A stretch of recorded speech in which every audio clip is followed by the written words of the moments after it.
berry tartlets, usually something that you would have for a dessert, but what if I told you you could have them for breakfast? This is a wonderful way to change up your morning granola. So I'm going to start with the tart shells. I'm going to do little individual ones. You'll need some granola. Now I love this one. This is a low sugar granola. It's also got macadamias and raspberries throughout it. So we're going to add that to a bowl. You can see it's also got lots of beautiful things in here. It's got some almonds, some pepitas, just delicious and super crunchy. Now I need to make this quite sticky, so I'm going to add some nut butter.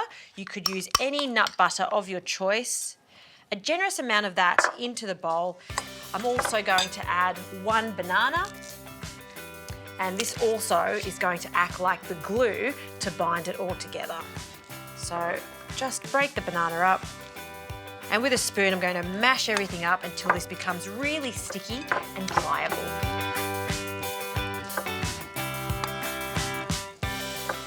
This is the perfect consistency. See how we can make a little indent in the actual mixture? That's what we're after. All right, I'm using a 12-hole muffin tin. You can use any shape you like. I've just sprayed it with a hint of oil, and we'll just grab a spoonful of our mixture, about a tablespoon.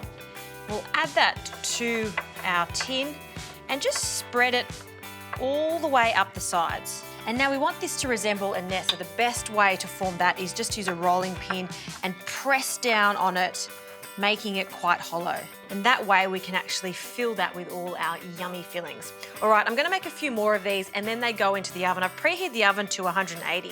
Now this granola is already toasted, so we're not wanting to toast it. We just want it to set. So it's gonna take about 5 to 10 minutes.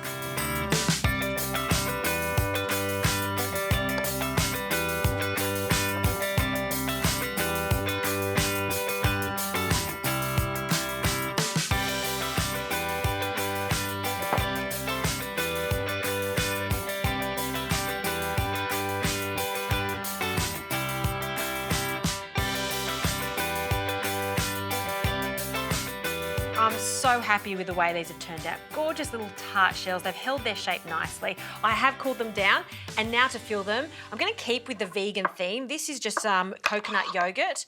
I'll add some maple syrup, tiny splash, just the smallest amount, and a hint of vanilla bean paste. And we'll give that a stir. And I like to strain this just so it really holds its shape and it emulates fluffy cream. So we're just going to dollop this coconut yogurt in the centre, and I love a combination of berries, lots of berries. Today I have beautiful blueberries and some fresh raspberries. I'm just going to dot these over the top, and if you've got some friends coming around for breakfast, this is sure to impress them. I just think they look so pretty. They look extremely professional, but your friends will never know that these only took moments to make. How cute!